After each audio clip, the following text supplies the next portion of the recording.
Office of profit मामले में संकट का सामना कर रहे झारखंड के मुख्यमंत्री हेमंत सोरेन पर बीजेपी लगातार हमलावर है।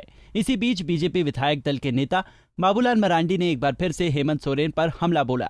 उन्होंने कहा कि चुनाव आयोग को सोरेन परिवार ने केवल 33 संपत्तियों की जानकारी दी है, जबकि उनके पास 108 संपत्तियां हैं। उन्होंने सोरेन परिवार को राज परिवार बताते हुए कहा कि सोरेन राज परिवार का साम्राज्य सिर्फ झारखंड में ही नहीं बल्कि दूसरे राज्यों तक फैला हुआ है।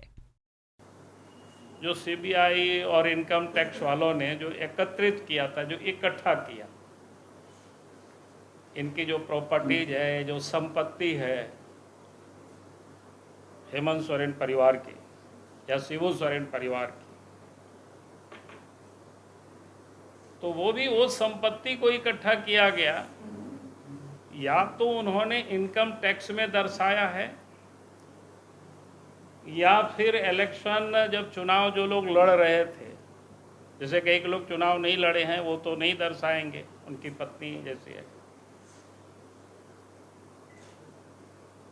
तो इनकम टैक्स ने जो दर्शाया है, या फिर इलेक्शन कमीशन में जो चुनाव लड़ते वक्त अपने प्रॉपर्टी का जो लोग डिक्लेयर करते, उसमें से जो लिखित है वो 108 ऐसी परिसंपत्तियों का साम्राज्य इस परिवार ने खड़ा किया है झारखंड में। थोड़ा मोड़ा नहीं, मैंने जिसको कहते हैं ना कि 108, या उसको कहते हैं कि भाई श्री श्री शिबू सोरेन 108 संपत्ति इस झारखंड में, रांची से लेकर के दुमका तक, और फिर यूपी में भी, फिर दिल्ली में भी, और भी कहीं कई जगह होगा। और उसमें भी आश्चर्य है कि 33 यानी 33 ही मात्र प्रॉपर्टीज को इलेक्शन कमीशन में लोगों ने डिक्लेयर किया है। बाबूलाल मरांडी ने प्रेस कॉन्फ्रेंस के दौरान सोरेन परिवार के कई संपत्तियों का जिक्र किया। साथ ही कहा कि जब जब राज्य में हेमंत सोरेन की सरकार संकट में आई है, उन्हें उस समय वो आदिवासी कार्ड खेलना शुरू कर देते हैं। कोर्ट में मामला पहुंचने पर देश के नामी वकीलों को हायर करते हैं। बाबूलाल मरांडी ने पूछा कि क्या किसी आदिवासी की हैसियत है जो नामी वकील हायर कर सके। क्योंकि जब जब राज्य में मतलब हेमंत सोरेन की सरकार संकट में आई है,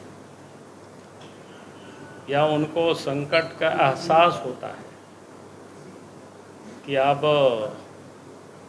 हमारे सामने संकट है, बुरी तरह से हम घिरे हुए हैं, तो आप सब ने देखा होगा कि वो आदिवासी कार्ड खेलना शुरू करते हैं, और उसके बाद कुछ से कुछ बोलना शुरू करते हैं कि हम आदिवासी हैं, लोग हमें पहचान नहीं पाते हैं। फिर यहाँ तक वो कह डालते हैं कि सामंतवादी सोच के तहत जो लोग हैं वो लोग हमें परेशान करते हैं। तो इस प्रकार की वो तरह तरह के जिसको कहते हैं, जेएमएम के लोग भी, हेमंत सोरेन भी, ये पूरे जिसको कहते हैं कि कुनबा, ये लोग यही राग अपना शुरू करते हैं। अब सबने देखा कि पिछले दिनों चाहे वो मामला हाई कोर्ट का हो, चाहे सुप्रीम कोर्ट का हो, चाहे वो लोकपाल का मामला हो, या इलेक्शन कमीशन या राजभवन का मामला हो, तो सरकार, हम कह सकते हैं कि जब उनको लगता है कि चारों तरफ से घेरे हुए हैं, तो वो ट्राइबल के कार्ड वो खेलना शुरू करते हैं। और इतना ही नहीं, बात तो करते हैं कि एक आदिवासी मुख्यमंत्री है, लेकिन आप देखें उन कोर्टों में जो अपने आप को बचाने के लिए देश के नामी ग्रामी जो वकील होते हैं, उन लोगों को हायर करते हैं। मैं कह सकता हूं कि झारखंड को मैं जितना जानता हूं, शायद कोई भी ट्राइबल नहीं है कि उन सारे वकीलों को अगर कोई मुसीबत में फंस जाए तो उन ऐसे वकीलों को कोई हायर कर सके वकालत करने के लिए हाई कोर्ट, सुप्रीम कोर्ट या इलेक्शन कमीशन में। तो ये खेलते आदिवासी कार्ड हैं, और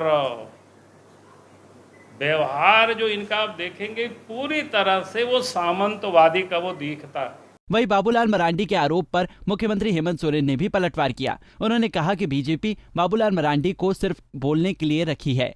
उन्होंने कहा कि हमारी सरकार काम ही इतना कर दे रही है कि उनके पास बोलने के सिवा और कोई काम नहीं बचा है। हमारे विपक्ष के साथियों को अभी 2019 के बाद जो जिम्मेवारी मिली है वो बोलने की जिम्मेवारी। इनको कोई काम करने की जिम्मेवारी उनके मत्थे नहीं है, ना वो अपनी जिम्मेवारी समझते हैं। और राज्य की जनता ने उनको सिर्फ बोलने के लिए ही जिम्मा दिया है। कम से कम इतना काम उनको करने दिया जाए। आप सभी पत्रकार मित्रों से हमारी आग्रह है कि लगातार उनके पास जाएं और उनके पास बहुत सारी बातें हैं बोलने के लिए, और उन बातों को आप लोग रिकॉर्ड करें। सर, हेमंत सोरेन जी ही निशाने पे क्यों होते हैं? आप भी महसूस करते होंगे कुछ ना कुछ तो वजह रहती होगी, सीधे सीधे हेमंत जी को ही टारगेट।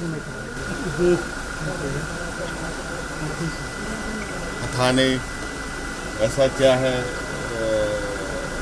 मुझमें अब तो यही बता सकते हैं, क्योंकि ज्ञान भी वही दे रहे हैं, बता भी वही रहे हैं, सारा कुछ। अब पहले भी कहा कि अब उनको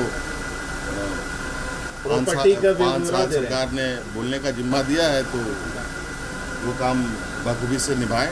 हमारी शुभकामनाएं उनके साथ।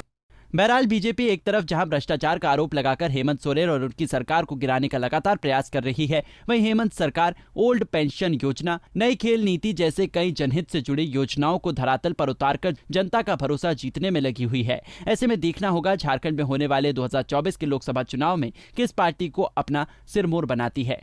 पंजाब केसरी के लिए रांची से सुजीत कुमार की रिपोर्ट।